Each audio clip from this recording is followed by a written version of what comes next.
ओम शांति। 13 सितंबर 2024 के ईश्वरीय महावाक्य।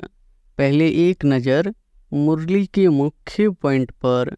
बाबा ने कहा, उन लोगों का अटेंशन माना साइलेंस। यहाँ भी तुमको बाप कहते हैं अटेंशन, अर्थात एक बाप की याद में रहो। वह भी मिलिट्री है, तुम भी मिलिट्री हो। अंडरग्राउंड मिलिट्री भी होती है ना। गुम हो जाते हैं, तुम भी अंडरग्राउंड हो, तुम भी गुम हो जाते हो, अर्थात बाप की याद में लीन हो जाते हो। इसको कहा जाता है अंडरग्राउंड। अब तुम बिचारा कहेंगे ना, स्वर्ग में बिचारे होते नहीं। बिचारे उनको कहा जाता है जो कहाँ बंधन में फंसे रहते हैं। एक आँख में शांति धाम, दूसरी आँख में सुख धाम रखो। तुम जैसे लाइट हाउस हो, उठते बैठते चलते तुम लाइट होकर रहो। सबको सुख धाम शांति धाम का रास्ता बताते रहो। और फिर बाबा ने कहा, इस दुख धाम में सबकी नैया अटक पड़ी है। तब तो कहते हैं, नैया मेरी पार लगाओ। तुमको फूल बनना है, अभी तो सब कांटे हैं क्योंकि हिंसक है। अभी अहिंसक बनना है, पावन बनना है। डिनेस्टी नई दुनिया में चलती है। तो पाप कहते हैं, बच्चे अपनी को रूहानी मिलिट्री जरूर समझो। अभी तुमको ज्ञान मिलता है, ज्ञान सहित याद में रहने से पाप कटते हैं। यह ज्ञान और कोई को नहीं है। शिव को याद करने से पाप कटेंगे, यह किसको भी पता नहीं है। और फिर बाबा ने कहा, बाप ने कहा है ना, हे अर्जुन, इन सब को छोड़ो। सतगुरु मिला तो इन सब की दरकार नहीं। सतगुरु तारता है। बाप कहते हैं, मैं तुम्हें आसुरी संसार से पार ले जाता हूँ। प्राण आत्मा को कहा जाता है। आत्मा निकल जाती है तो कहते हैं, प्राण निकल गए। फिर शरीर को रखने भी नहीं देते हैं। आत्मा है तो शरीर भी तंदुरुस्त है। आत्मा बिगड़ तो शरीर में भी पास हो जाती है। जब तक जीना है, पाप को याद करना है। याद से ही जन्म जन्मांतर के पाप कटते हैं। याद ही नहीं करेंगे तो पाप भी नहीं कटेंगे। पाप को याद करना है। याद में आंखें कभी बंद नहीं करनी है। हम न दैवी संसार में है, न आसुरी संसार में है। हम ईश्वरीय संसार में है। पाप आए हैं हमको घर ले जाने के लिए। और अब सुनते हैं महावाक्यों को विस्तार से। मुरली का सार है, मीठे बच्चे, तुम सर्व आत्माओं को कर्म बंधन से सैल्वेज करने वाले सैल्वेशन आर्मी हो। तुम्हें कर्म बंधन में नहीं फंसना है। प्रश्न है, कौन सी प्रैक्टिस करते रहो तो आत्मा बहुत बहुत शक्तिशाली बन जाएगी? उत्तर है, जब भी समय मिले तो शरीर से डिटैच होने की प्रैक्टिस करो। डिटैच होने से आत्मा में शक्ति वापस आएगी, उसमें बल भरेगा। तुम अंडरग्राउंड मिलिट्री हो, तुम्हें डायरेक्शन मिलता है, अटेंशन प्लीज, अर्थात एक बाप की याद में रहो और शरीरी हो जाओ। ओम शांति। ओम शांति का अर्थ तो बाप ने अच्छी रीति समझाया है। जहाँ मिलिट्री खड़ी होती है, वह फिर कहते हैं अटेंशन। उन लोगों का अटेंशन माना साइलेंस। यहाँ भी तुमको बाप कहते हैं अटेंशन, अर्थात एक बाप की याद में रहो। मुख से बोलना होता है, नहीं तो वास्तव में बोलने से भी दूर होना चाहिए। अटेंशन, बाप की याद में हो। पाप का डायरेक्शन अथवा श्रीमत मिलती है। तुमने आत्मा को भी पहचाना है, पाप को भी पहचाना है, तो पाप को याद करने बिगर तुम विकर्माजीत अथवा सतोप्रधान पवित्र नहीं बन सकते। मूल बात ही यह है। पाप कहते हैं, मीठे मीठे लाडले बच्चों, अपने को आत्मा समझ बाप को याद करो। यह है सब इस समय की बातें जो फिर वह उस तरफ ले गए हैं। वह भी मिलिट्री है, तुम भी मिलिट्री हो। अंडरग्राउंड मिलिट्री भी होती है ना। गुम हो जाते हैं, तुम भी अंडरग्राउंड हो, तुम भी गुम हो जाते अर्थात बाप की याद में लीन हो जाते हो। इसको कहा जाता है अंडरग्राउंड। कोई पहचान न सके क्योंकि तुम गुप्त हो ना। तुम्हारी याद की यात्रा गुप्त है। सिर्फ बाप कहते हैं मुझे याद करो, क्योंकि बाप जानते हैं याद से इन विचारों का कल्याण होगा। अब तुमको विचारा कहेंगे ना।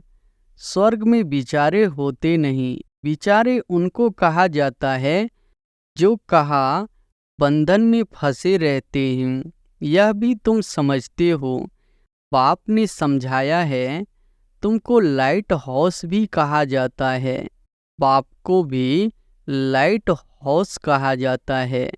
बाप घड़ी घड़ी समझाते हैं, एक आँख में शांति धाम, दूसरी आँख में सुख धाम रखो। तुम जैसे लाइट हाउस हो, उठते बैठते चलते तुम लाइट होकर रहो। सबको सुख धाम शांति धाम का रास्ता बताते रहो। इस दुख धाम में सबकी नैया अटक पड़ी है, तब तो कहते हैं नैया मेरी पार लगाओ। हे माझी, सबकी नैया फंसी पड़ी है, उनको सैल्वेज कौन करे।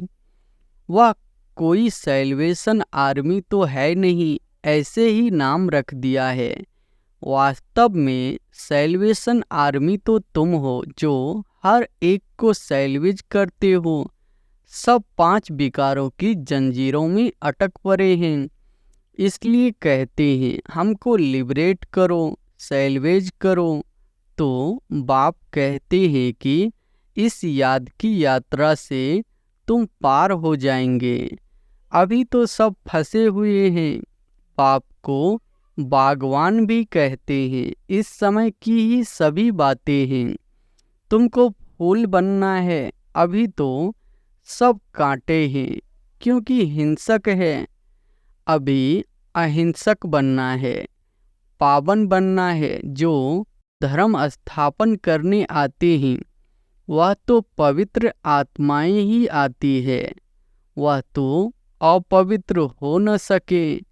पहले पहले जब आते हैं तो पवित्र होने के कारण उनकी आत्मा व शरीर को दुख मिल न सके, क्योंकि उन पर कोई पाप है नहीं।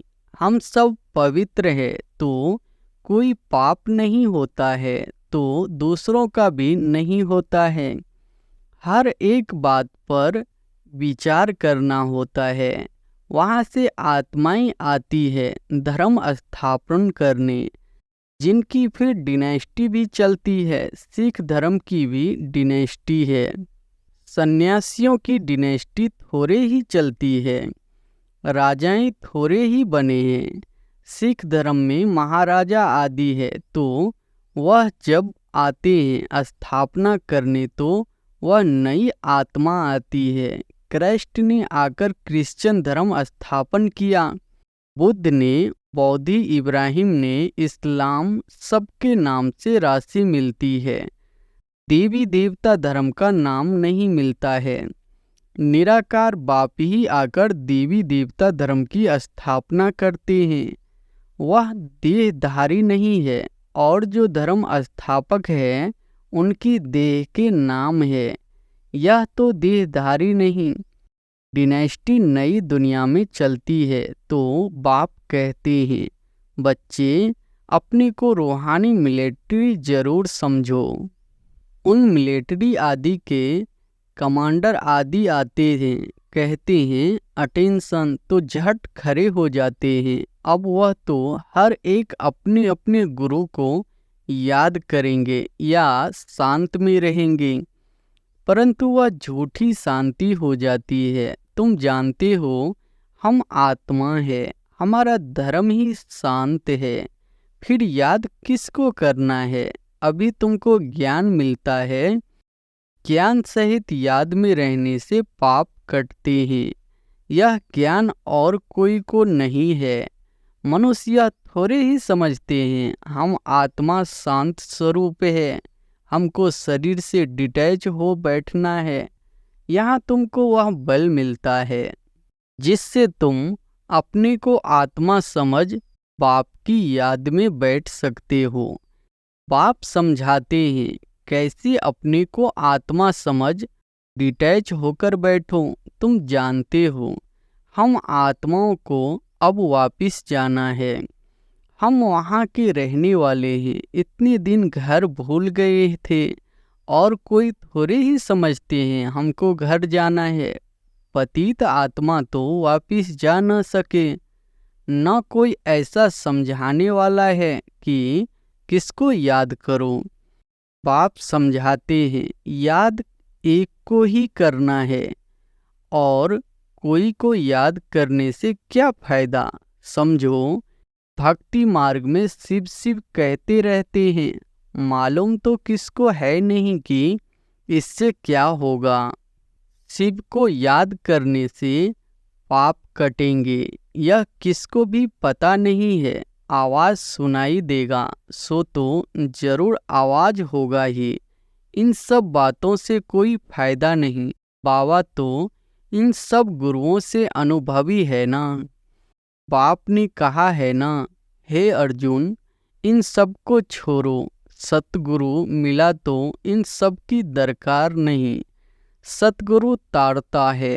बाप कहते हैं मैं तुम्हें आसुरी संसार से पार ले जाता हूँ, विषय सागर से पार जाना है। यह सब बातें समझाने की है। माझी तो वैसे नाव चलाने वाला होता है, परंतु समझाने लिए यह नाम पड़ गए हैं। उनको कहा जाता है प्राणेश्वर बाबा, अर्थात प्राणों का दान देने वाला बाबा। वह अमर बना देते हैं।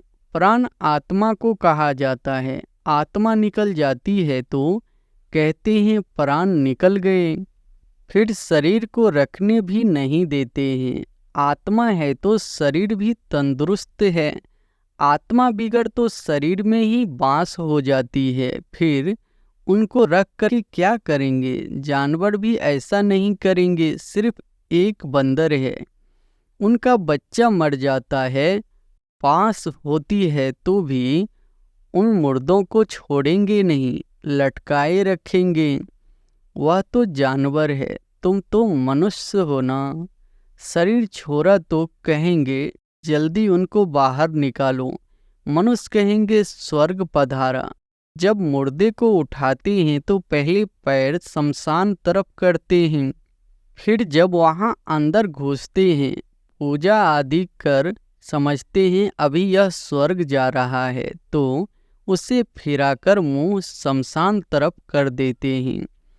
तुमने श्री कृष्ण को भी एक्यूरेट दिखाया है, नर्क को लात मार रहा है। श्री कृष्ण यह शरीर तो नहीं है, उनका नाम रूप तो बदलता है। कितनी बातें बाप समझाकर फिर कहते हैं मन मना भव। यहाँ आकर जब बैठते हो तो अटेंशन बुद्धि बाप में लगी रहे। तुम्हारा यह अटेंशन फॉर एवर सदा के लिए है। जब तक जीना है बाप को याद करना है। याद से ही जन्म जन्मांतर के पाप कटते हैं। याद ही नहीं करेंगे तो पाप भी नहीं करेंगे। बाप को याद करना है, याद में आंखें कभी बंद नहीं करनी है। सन्यासी लोग आंखें बंद कर बैठते हैं, कोई कोई तो स्त्री का मुंह नहीं देखते हैं, पट्टी बांधकर बैठते हैं। तुम जब यहाँ बैठते हो तो रचता और रचना के आदि मध्य अंत का सुदर्शन चक्र फिराना चाहिए। तुम लाइट हाउस हो ना, यह है दुख धाम। एक आँख में दुख धाम, दूसरी आँख में सुख धाम। उठते बैठते अपनी को लाइट हाउस समझो। बाबा भिन्न भिन्न नमूने से बताते हैं, तुम अपनी भी संभाल करते हो। लाइट हाउस बनने से अपना कल्याण करते हो। बाप को याद जरूर करना है। जब कोई रास्ते में मिले तो उनको बताना है। पहचान वाले भी बहुत मिलते हैं, वह तो एक दो को राम राम करते हैं। उनको बोलो, आपको पता है यह दुख धाम है, वह है शांति धाम और सुख धाम। आप शांति धाम सुख धाम में चलना चाहते हो। यह तीन चित्र किसको समझाना तो बहुत सहज है। आपको इशारा देते हैं, लाइट हाउस भी इशारा देता है। यह नैया है जो रावण की जेल में लटक पड़ी है। मनुष्य को सैल्वेज कर नहीं सकते। वह तो सब है आर्टिफिशियल हद की बातें। यह है बेहद की बात। सोशल सोसाइटी की सेवा भी वह नहीं है। वास्तव में सच्ची सेवा यह है, सभी का बेड़ा पार करना है। तुम्हारी बुद्धि में है मनुष्यों की क्या सर्विस करे।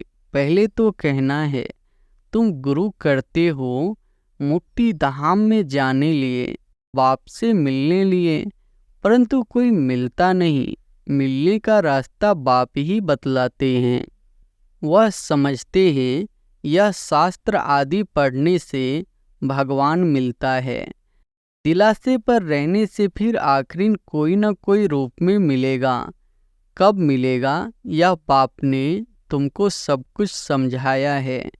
तुमने चित्र में दिखाया है, एक को याद करना है। जो भी धर्म स्थापक है वह भी ऐसे इशारा देते हैं, क्योंकि तुमने शिक्षा दी है तो वह भी ऐसे इशारा देते हैं।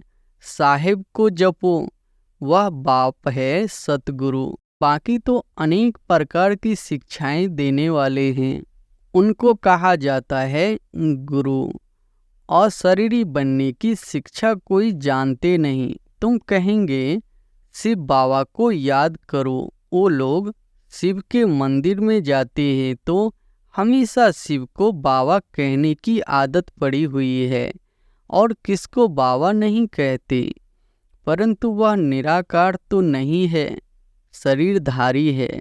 शिव तो है निराकार, सच्चा बाबा। वह तो सबका बाबा हुआ। सब आत्माएं अशरीरी है। तुम बच्चे यहाँ जब बैठते हो तो इन धुन में बैठो। तुम जानते हो कि हम कैसे फंसे हुए थे। अब बाबा ने आकर रास्ता बताया है। बाकी सब फंसे हुए हैं, छूटते नहीं। सजाएं खाकर फिर सब छूट जाएंगे। तुम बच्चों को समझाते रहते हैं, मोचरा खाकर थोड़े ही मानी। रोटी लेनी है, मोचरा बहुत खाती हैं तो पद भ्रष्ट हो जाता है। मानी रोटी कम मिलती है, थोड़ा मोचरा सजा तो मानी अच्छी मिलेगी। यह है कांटों का जंगल, सब एक दो को कांटा लगाते रहते हैं। स्वर्ग को कहा जाता है गार्डन ऑफ अल्लाह। क्रिश्चियन लोग भी कहते हैं पैराडाइज था। कोई समय साक्षात्कार भी कर सकते हैं, हो सकता है यहाँ के धर्म वाला हो जो फिर अपने धर्म में आ सकते हैं। बाकी सिर्फ देखा तो इसमें क्या हुआ, देखने से कोई जा नहीं सकते। जबकि बाप को पहचानने और नॉलेज ले सब तो आ ना सके।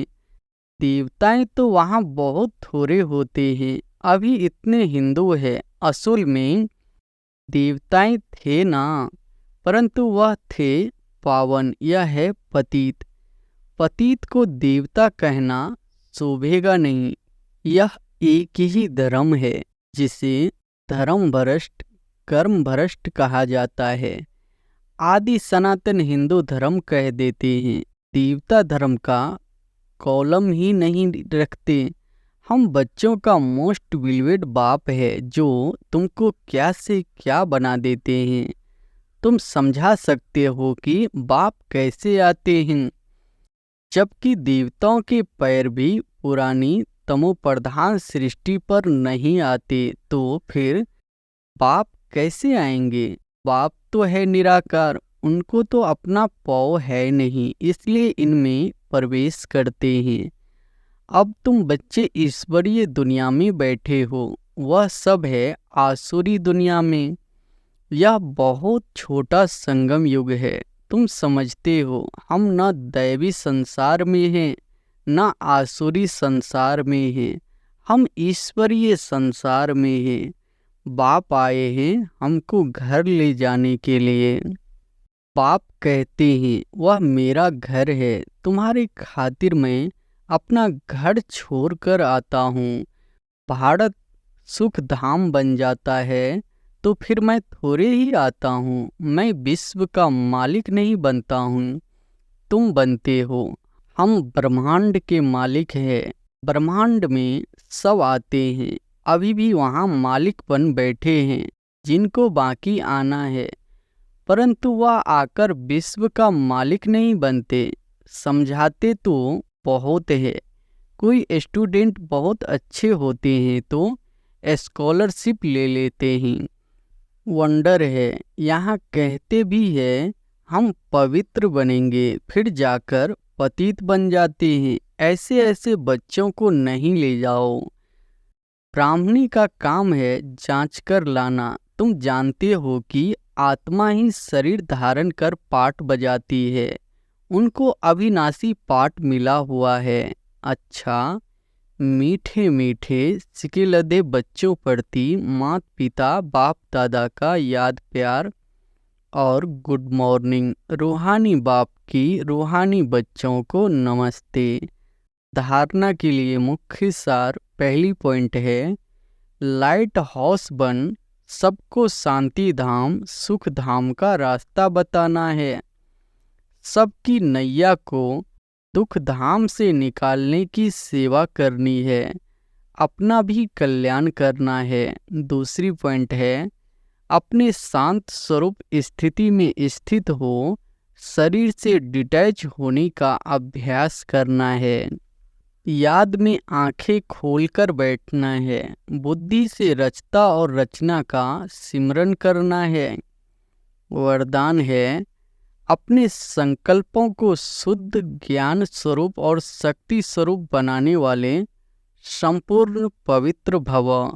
अपने संकल्पों को शुद्ध ज्ञान स्वरूप और शक्ति स्वरूप बनाने वाले संपूर्ण पवित्र भव।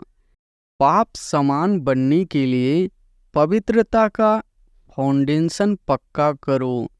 फाउंडेशन में ब्रह्मचर्य व्रत धारण करना ये तो कॉमन बात है, सिर्फ इसमें खुश नहीं हो जाओ। दृष्टि वृत्ति की पवित्रता को और भी अंडरलाइन करो। साथ साथ अपने संकल्पों को शुद्ध ज्ञान स्वरूप शक्ति स्वरूप बनाओ। संकल्प में अभी बहुत कमजोरी है, इन कमजोरी को भी समाप्त करो, तब कहेंगे संपूर्ण पवित्र आत्मा। स्लोगन है, दृष्टि में सबके प्रति रहम और शुभ भावना हो तो अभिमान व अपमान का अंश भी नहीं आ सकता। अच्छा, ओम शांति।